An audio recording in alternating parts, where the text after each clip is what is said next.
जिस लड़के को इस्लामिक कट्टरपंथियों ने मार डाला, उस लड़के के पिता ने कांग्रेस को बुरी तरह से हराया। भाजपा ईश्वर साहू ने साजा सीट पर रच दिया इतिहास। 7 बार के कांग्रेसी विधायक रविंद्र चौबे को चटाई धूल।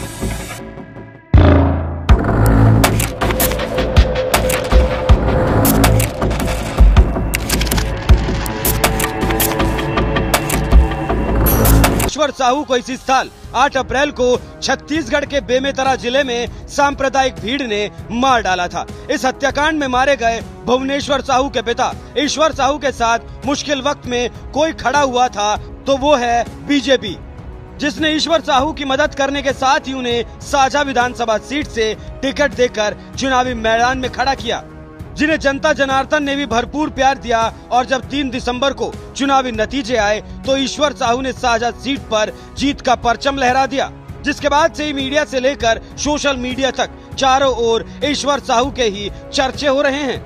सुदर्शन न्यूज के पत्रकार सागर कुमार ने लिखा, छत्तीसगढ़ की साझा सीट से बीजेपी उम्मीदवार ईश्वर साहू 5400 वोटों से जीते हैं। उनके बेटे को मुस्लिमों ने मस्जिद में खींचकर मार डाला था। उन्होंने 7 बार के कांग्रेस विधायक रविंद्र चौबे को हराकर लोकतांत्रिक तरीके से बदला लिया है।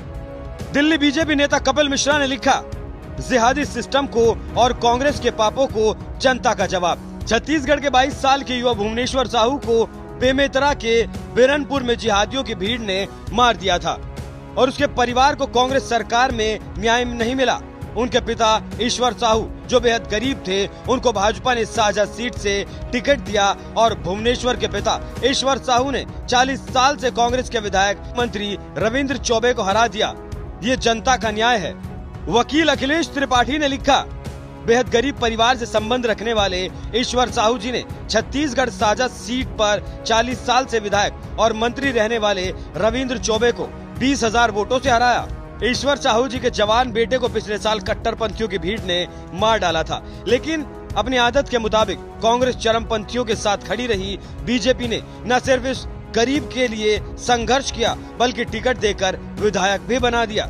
यूपी के बीजेपी विधायक शलभ मणि त्रिपाठी ने लिखा, ये है ईश्वर साहू। छत्तीसगढ़ में इनके जवान बेटे को चरमपंथियों ने भीड़ में घेर मार दिया।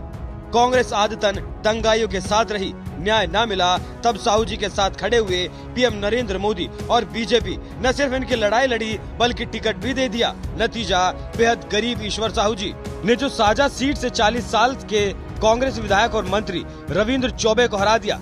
मोदी मतलब हर कमजोर की गारंटी।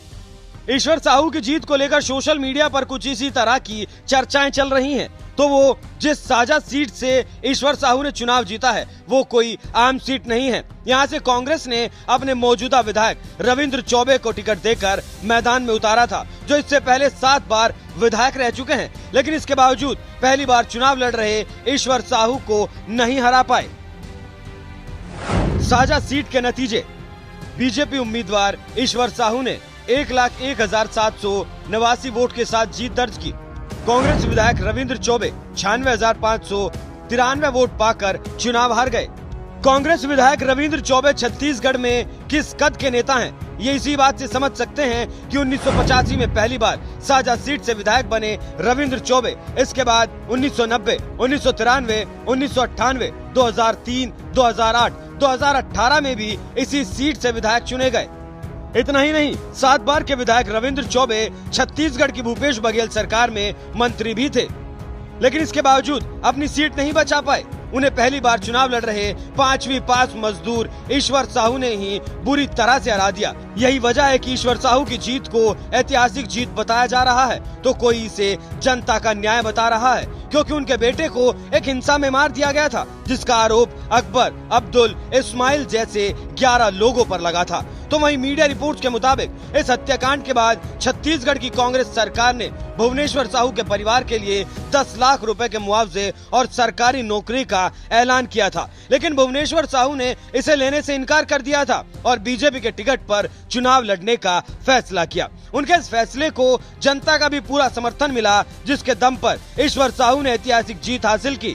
बहरहाल उनकी इस जीत पर आपका क्या कहना है, अपनी राय हमें कमेंट कर जरूर बताएं। साथ ही पीएम मोदी ने इस जीत के बाद क्या कुछ कहा, आइए आपको सुनाते हैं। साथियों, आज भारत आगे बढ़ रहा है, भारत का नागरिक आगे बढ़ रहा है। भारत के लोग इस मोमेंटम को बनाए रखना चाहते हैं।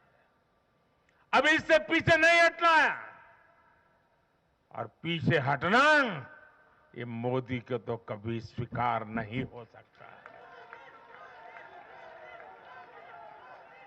भारत के लोग स्टेबिलिटी चाहते हैं, स्थायित्व चाहते हैं। भारत के लोग विकसित भारत की यात्रा को गति देना चाहते हैं। मैं देश के प्रत्येक युवा को आह्वान करता हूं, वो विकसित भारत का एम्बेसडर बने, वो विकसित भारत के संकल्पों का नेतृत्व करे। मैं भाजपा कार्यकर्ताओं से भी कहूंगा, प्रत्येक भाजपा कार्यकर्ता नमो ऐप पर जाएं और कम से कम 10 लोगों को विकसित भारत का एम्बेसडर बनाएं। हमें आज एक ऐसी पीढ़ी तैयार करनी है जिसका सपना हो विकसित भारत, जिसका संकल्प हो विकसित भारत, जिसकी साधना हो विकसित भारत, जिसका समर्पण हो विकसित भारत।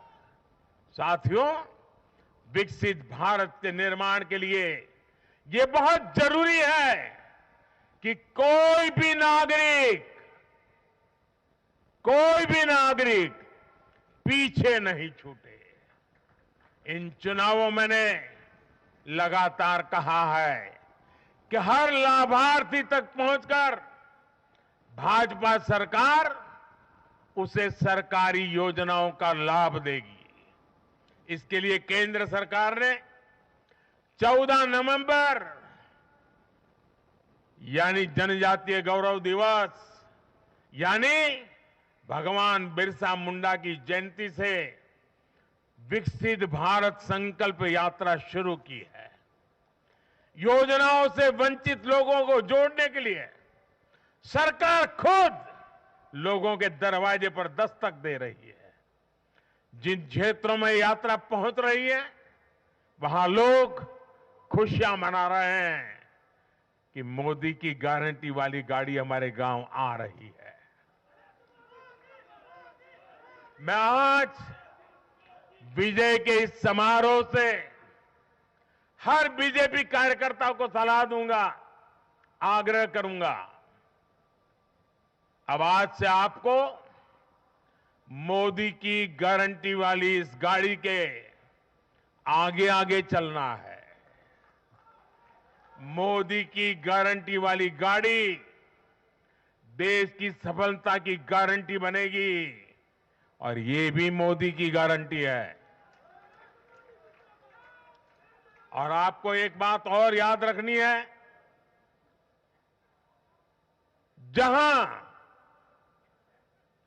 जहां दूसरों से उम्मीद खत्म होती है, वहां से मोदी की गारंटी शुरू होती है।